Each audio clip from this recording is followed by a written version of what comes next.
Location: South Korea. It was a normal day for the Sewol ferry departing from Incheon port. 476 people were on board heading to Jeju Island. Among them were 325 students aged 16 to 17 from Duwon High School. For most people, this trip was one of the most beautiful trips they had ever taken. But no one knew that this trip would be the last trip of their lives. The Sewol ferry was built in Japan in 1994. After serving there, it was sold to South Korea in 2012. Its new owner was the Chonhaek Marine Company. The company made some illegal modifications to the ship in order to make it more profitable. Cargo areas, passenger capacity, and new cabins were added to the upper deck. The 6,825-ton ferry was ready to capsize on the sea. Engineers stated that the ship's balance and stability were no longer as safe as before. But the company had also covered up this problem with fake documents. School trips were frequently organized between Incheon City and Sewol Island in South Korea. Devon High School participated in the trip with 325 students and 14 teachers. The students arrived at Incheon port in the late afternoon on April 15th. The weather was foggy at that time. This caused the departure to be delayed slightly from 6:30 p.m. The journey would take a total of 13 hours, and Captain Lee Jun-sok, who had many years of experience as a ship captain, was at the helm. Lee had traveled this route many times. That evening, the ship was carrying a total of 2,214 tons of cargo, including passengers and vehicles. However, the ship's cargo capacity was 987 tons. This meant that the ship was carrying more than twice its capacity. When night fell, everyone retired to their rooms.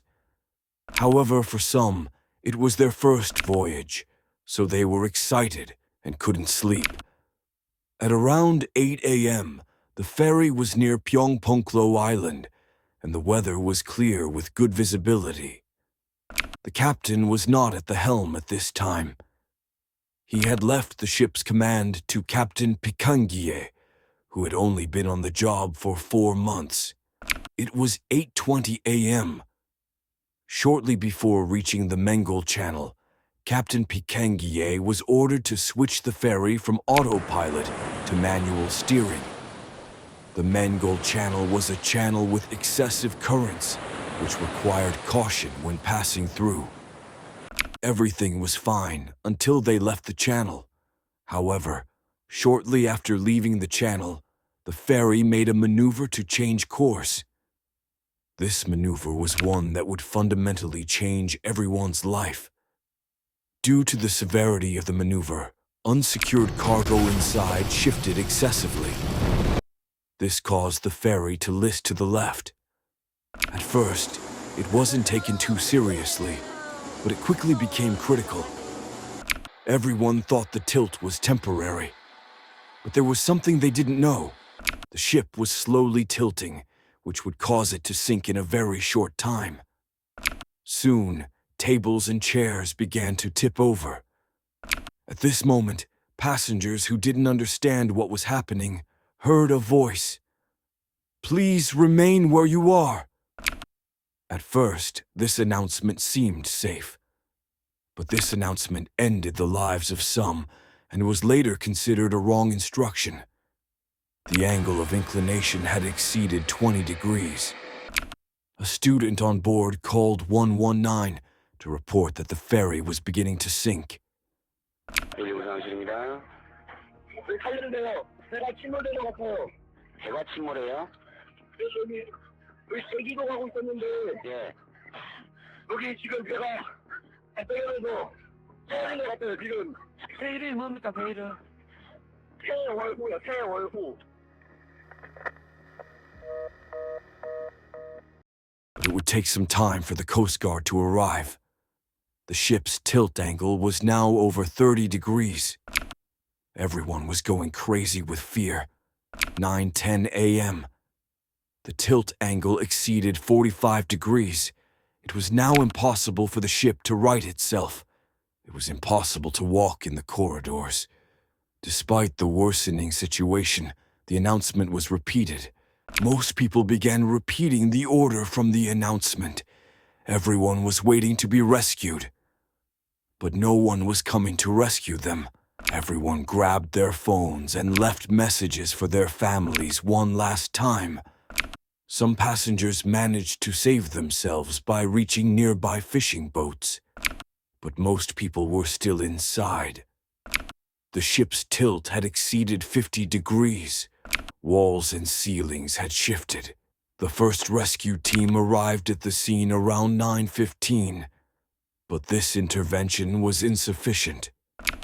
The rescue teams were unaware of the announcement and waited for the passengers to throw themselves out. Among those who got out was the ship's captain. As you know, the captain is the last to leave the ship.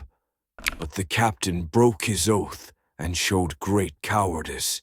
When the captain left the ship, he was wearing his underwear, which would have made him look like a normal passenger. The last to leave the ship were the first to escape. Even if the captain had been rescued, he still hadn't given the order to evacuate. If the evacuation order had been given at that moment, perhaps more passengers would be alive today. At around 9:45 a.m., as the waters rose, the passengers still hadn't left their places. Perhaps most of them drowned, clinging to a shred of hope. As the ship slowly sank to the bottom of the ocean, their families waited for them on the shore, with hope. However, a few hours later, the full truth would emerge. And the expected miracle did not happen. That day, only 172 of the 476 people on board were rescued. The remaining passengers drowned. A total of 304 people. A terrible tragedy. The majority were young high school students. Their lives had been changed by a single announcement. But that wasn't all. The incorrect grain order, the changes made on the ship, and the captain's cowardice were also part of it. Families were still searching for their children's names on the list of survivors, hoping for a miracle. 2 days after the incident, the school principal disappeared. After searching, the police found him hanged. According to the letter he wrote, this accident was his fault, saying that the entire trip plan was his own. Rescue operations had begun. The lifeless bodies of the passengers were being evacuated one by one. Some passengers were sitting in their cabins wearing life jackets. The rescue operation was psychologically very difficult for the divers. One rescue diver took his own life in June after the operation. When they learned the cause of the sinking, they realized it was not due to one cause, but many. And based on these causes, the company owner was sentenced to life imprisonment. Some of the crew members received prison sentences ranging from 10 to 30 years. It was terrible that such an accident occurred in such a developed country. After the accident, yellow ribbons began to appear throughout the country. Hundreds of thousands of people took to the streets. Yellow ribbons were tied to empty school desks. BTS also released the song Spring Day as a symbol of this accident. 3 years after the accident, on March 23, 2017, the ship was lifted to the surface of the sea with cranes. When it was brought ashore, it was covered in seaweed. When they looked inside, they found the students' belongings. These were more precious than treasure to their families. Search efforts continued after the accident, But the bodies of the 5 missing people were never found.